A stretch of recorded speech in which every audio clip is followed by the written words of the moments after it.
শক্তিশালী claims যোদ্ধা the হিসাবে title the প্রশংসিত best একজন fighter যোদ্ধা। in Africa. Please আবদেসেককে স্বাগত welcome জানাই। Abdurrazak আলজেরিয়ার Bijanan, Crasher। the Crash from Algeria.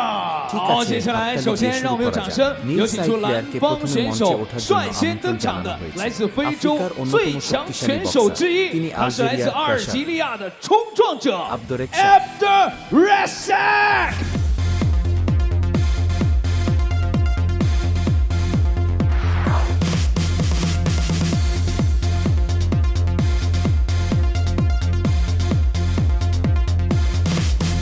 এরপরে 接下来为 আসুন 您请出 আপনাকে 的也是 নিম্নলিখিত 世 নিয়ে 界顶 আসি 级的 বিশ্বের শীর্ষ 70公 70 斤 কেজি 级的 বিভাগ 泰 মুয়ে 拳 থাই 高手之 বিশেষজ্ঞদের 一， একজন 这一 এই 位就 একজন 是我们的 আমাদের 红 লাল 方选 দলের 手， খেলোয়াড় 超 সুপার 级西 স্প্যানিয়ার্ড 班牙人 কার্লোস। Carlos。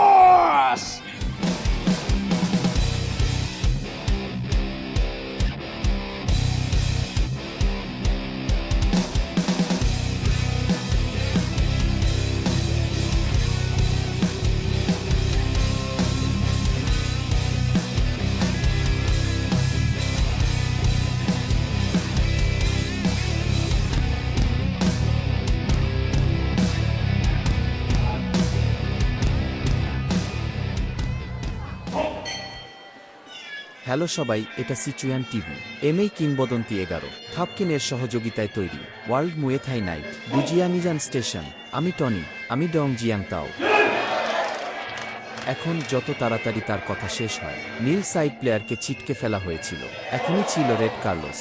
এটা ধরুন আব্দ্রোজেকের পায়ের পরে নিক্ষেপ করার এক উপায়। অ্যাব্দ্রোজেক এর সম্পর্কে আলজেরিয়া, এই বছর তার বয়স 24 বছর, উচ্চতা 1 ফুট কি 79 মিটার, 32টি জয়ের জন্য 41 অ্যাকাউন্ট, আর লাল পাশের খেলোয়াড়। তিনি ছিলেন স্পেন থেকে আসা কার্লোস। উভয় পক্ষই উঠে আসার পরে তারা বেশ শক্তভাবে প্যাক করা দেখে। এখনই কার্লোসের হাই সুইপের পরে আমি তো পিছলে পড়ে গিয়েছিলাম।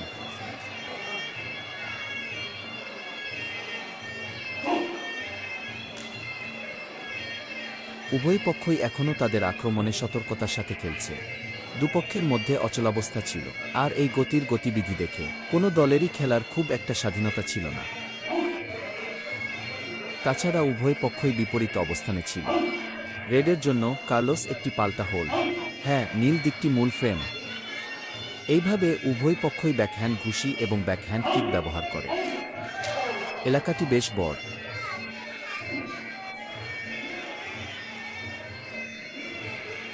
এবং এই বিপরীত অবস্থানটি সাধারণত একটি কম লাঠি দিয়ে অবতরণ করে। হ্যাঁ, আমরা দেখি যে একবার ইউরোপ এবং আমেরিকা থেকে একজন খেলোয়াড় উপস্থিত হয় মুয়ে থাই ম্যাচের লড়াই। আমরা টেকনিক্যাল স্টাইল দেখতে পাই, স্ট্যান্ড থেকে, প্রযুক্তিগত বিবরণ থেকে। এটি খাঁটি স্থানীয় থাই খেলোয়াড়দের থেকে খুব আলাদা। আপনি কি নির্দিষ্ট কিছু বিবরণ দিতে পারেন? আক্রমণাত্মক স্টাইলের দিক থেকে উভয় পক্ষের দিকে নজর দেওয়া যায়, তবুও বক্সিং কৌশলের উপর প্রধান নির্ভরতা এবং লড়াই যে কোনো স্থানীয় মুয়ে থাই যোদ্ধা নেই এত দৃঢ়ভাবে ভিত্তি। এখনও ফুটওয়ার্কের দিকে মনোনিবেশ করা। আমরা বক্সিং এর কিছু ছায়া দেখতে পাব। ঐতিহ্যবাহী খাঁটি মুয়ে থাই যোদ্ধাদের জন্য তারা একে অপরকে 2 হাত দিয়ে জড়িয়ে ধরেন। মাধ্যাকর্ষণ কেন্দ্র তুলনামূলকভাবে বেশি। হ্যাঁ, তুলনামূলকভাবে বেশি। এটি কপালের অঞ্চলে তুলে। হ্যাঁ, সুন্দর।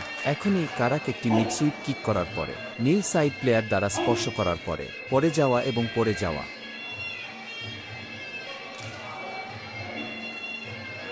এই রেফারি পথ আটকে দিয়েছিলেন। যদিও উভয় পক্ষই 70 কেজি বিভাগে রয়েছে, কিন্তু দুপক্ষই মঞ্চে পিছনে পিছনে লাফিয়ে উঠল। এই বিল্ডটি বেশ বড়। তাদের পেশি অনুপাত উচ্চতর হওয়া উচিত। আরও অনেক স্বাভাবিক মানুষ আছে, সুতরাং এটি আরও শক্তিশালী দেখায়। একই 70 কিলোগ্রামের জন্য। হ্যাঁ,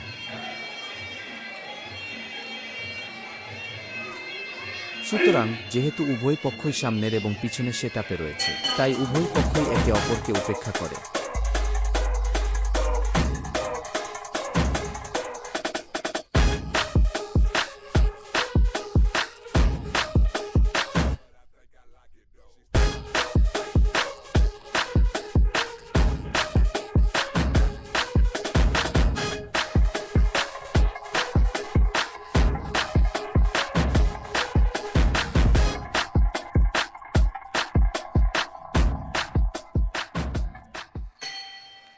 ম্যাচটি দ্বিতীয় খেলায় চলে যায় প্রথম খেলার যুদ্ধের পরিস্থিতি থেকে।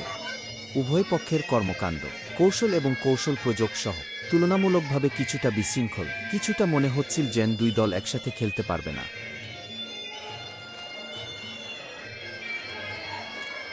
আমি মনে করি এটি অনেকটা কিকবক্সিং ম্যাচের মতো, কখনো কখনো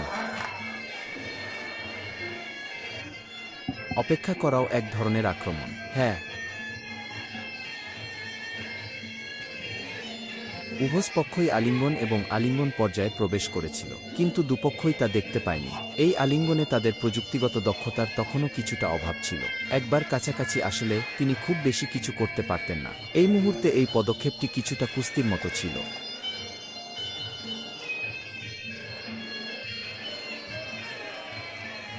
আরেকটা আলিঙ্গন দেখে উভয় পক্ষের হাঁটু গেড়ে বসার সুযোগটি দেখুন। আসলে একটি আছে, আসলে হাঁটু গেড়ে বসার সুযোগ আছে, তবে উভয় পক্ষই প্রতিযোগিতার জন্য পাশবিক শক্তি ব্যবহার করছিল। হ্যাঁ, কিন্তু এই ধরনের কথায় তৃতীয় রাউন্ডে তাদের পারফরম্যান্স সম্পর্কে এর উল্লেখযোগ্য প্রভাব রয়েছে।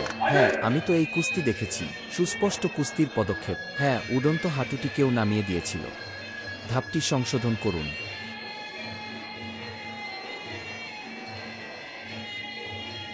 কারণ উভয় পক্ষই এগিয়ে এবং বৈরী লড়াই যে রয়েছে, সুতরাং যখনই প্রতিটি পক্ষ প্রথম পদক্ষেপ নেয় সবসময় প্রতিপক্ষের মুখোমুখি হবেন। সাইড ফ্ল্যাশের সামনের হাতটি ব্যবহার করুন। এই ধরনের ফ্ল্যাট হুক ডজিং এবং পাল্টা আক্রমণ। ঠিক আছে, আবার ফিরে আসুন। এটি আবার প্রবেশ করানো হচ্ছে।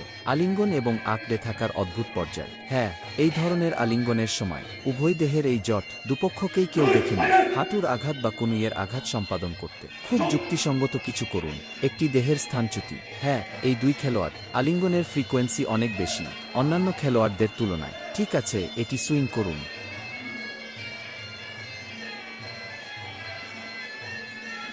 এই দুজনেরই বড়দাড়ি ছিল। মুখের কারণে মুখের লাল বা নীল দিক বলতে পারছি না। ত্বকের রং দেখুন, উচ্চতার দিকে তাকান। লাথি মারুন এবং পা ছুঁড়ে ফেলুন।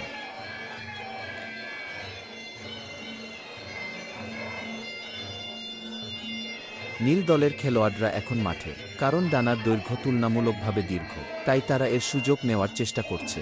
এটি তাদের আরও কাছাকাছি নিয়ে আসে। এই ঘুষি দিয়ে আক্রমণ করুন। আর লাল দলের খেলোয়াড়দের কি হবে? তারা সবাই তাদের দূরত্ব বজায় রেখেছিল। পায়ের আক্রমণের জন্য পায়ের কৌশল আরেকটু বেশি।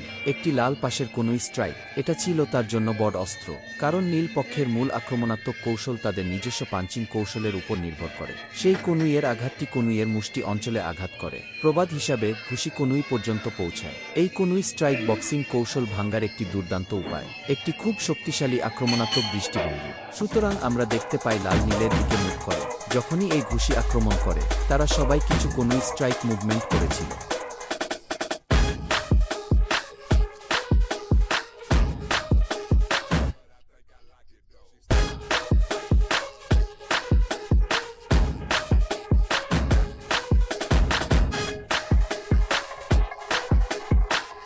ঠিক আছে,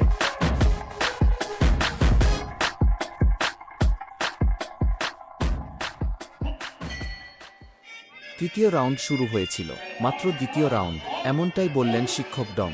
বক্সিং কৌশলগুলি ভাঙ্গার জন্য কনুই একটি দুর্দান্ত উপায়। আপনি কি আমাদের দর্শকদের এটি বিস্তারিত ব্যাখ্যা করতে পারেন? হ্যাঁ, কারণ যখন মুষ্টিবদ্ধ কৌশলটি আক্রমণ করে, আমি যদি একই সময়ে কনুই স্ট্রাইক না করি, যদি কনুইয়ের স্ট্রাইকটি আমার কনুই স্ট্রাইক রেঞ্জের মধ্যে থাকে, আপনার পাঞ্চের পাওয়ার আউটপুট সীমিত হবে। একই সময়ে আমার কনুই আপনার মুষ্টিতে চাপ দিচ্ছে, আপনি কিছু তীক্ষ্ণ আক্রমণ সম্পাদন করতে পারেন। কার্লোসের কর্মকাণ্ড থেকে বিচার করে যখন কনুই বের হয়ে যায়, এই ঘুষিটি তার শরীরকেও পাশে সরিয়ে দেয়। এই ঘুষিটিও এড়িয়ে গিয়েছিল। হ্যাঁ, কনুই দুই হাত দিয়ে আঘাত করে। উদাহরণস্বরূপ, যখন আপনি সোজা ঘুষি নিক্ষেপ করেন, যখন দুটি সোজা ঘুষি নিক্ষেপ করা হয়েছিল, আমি তো দুই হাত দিয়ে তোমার মুষ্টি ধরে রাখতে পারি। মুষ্টি সরাসরি আমার মাথায় চাপ দেয়। এটাই ঠিক সঠিক সময়। কনুই স্ট্রাইকের নড়াচড়া সম্পাদন করুন। এ কারণেই থাই অ্যাথলিটরা এখানে এসেছেন। কনুই ব্যবহার করতে পছন্দ করে বা ব্যবহার করতে পছন্দ করে, কারণ পাঞ্চিং টেকনিকগুলো খুব একটা কার্যকর নয়। মুষ্টিক কৌশল একটি হিল হিট, 2টি হিট, 3টি হিটের পরে মানুষের ক্ষতি কনুইয়ের আঘাতের মতো গুরুতর নয়। হ্যাঁ, তারপরে আমি ঝুঁকি নিই, এমনকি যদি আপনি একই সময় আমাকে কনুই দেন। আমি তোমার মুষ্টিবদ্ধ কৌশল দেখে মুগ্ধ হয়েছি। এই মুহূর্তে আপনার ঘুষির উপর প্রভাব বিশাল, কারণ আমার পিছনে আরও ক্ষতিকারক পদক্ষেপ রয়েছে। তোমার জন্য অপেক্ষা করছি। সুতরাং আপনি যখন একটি ঘুষি নিক্ষেপ করেন, তখন আপনি অনেক দ্বিধাগ্রস্ত হন। হ্যাঁ, পিছনে আরও বড় চিপ রয়েছে। হ্যাঁ, এই নীল দিকটি প্রকৃতপক্ষে পাঞ্চিংয়ের দিকে মনোনিবেশ করে। তবে রেডের পদক্ষেপটি কিছুটা বৈচিত্র্যময়। আমরা লাল দিক থেকে নিম্ন সুইপের একটি সিরিজ দেখতে পাই। ইতোমধ্যে 5টি লাথি নেওয়া হয়েছে। নীল পার্শ্ব খেলোয়াড়কে আঘাত করুন এবং আমরা প্রতিবার লাল দিক থেকে একটি পরিষ্কার সুইপ কিক দেখতে পাই। নীল দিকের পায়ে একটি সুইপিং লাথি নীল দিকটি ব্যাপকভাবে প্রভাবিত করবে। হ্যাঁ, এটি নীল দিক। আমরা নীল দিকটি তাদের ফুটওয়ার্কের সাথে নড়াচড়া করতে দেখি। ইতোমধ্যে এটি ব্যাপকভাবে প্রভাবিত হয়েছে। এটি একটি অবিচ্ছিন্ন নিম্ন সুইপ নির্দেশ করে। নীল দলের উরুতে আক্রমণ। ক্ষতি খুব স্পষ্ট। হ্যাঁ, তার গায়ের রং বেশ গাঢ়। অন্যথায় আমি বিশ্বাস করি প্রত্যেকেরই এটি দেখতে সক্ষম হওয়া উচিত। এটা খুব স্পষ্ট লাল, পায়ে লাল ও বেগুনি। হ্যাঁ, উভয় পক্ষই অসন্তুষ্ট ছিল। বাহ!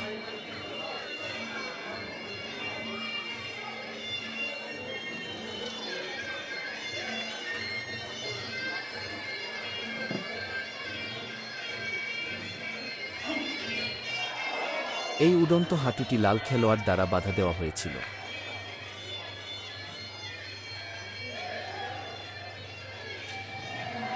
এই লাল বর্গক্ষেত্রটি নির্বাচন করা হয়েছে। বাহ! এটা একটা স্লিপ হওয়া উচিত। এটা একটা স্লিপ হওয়া উচিত। বিশেষ করে কোনো লক্ষণীয় প্রভাব তৈরি হয়নি।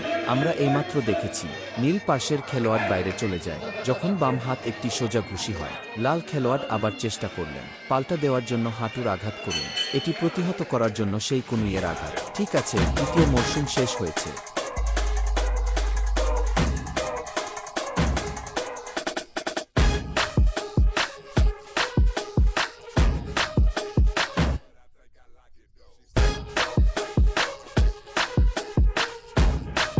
And now the result is in my hand.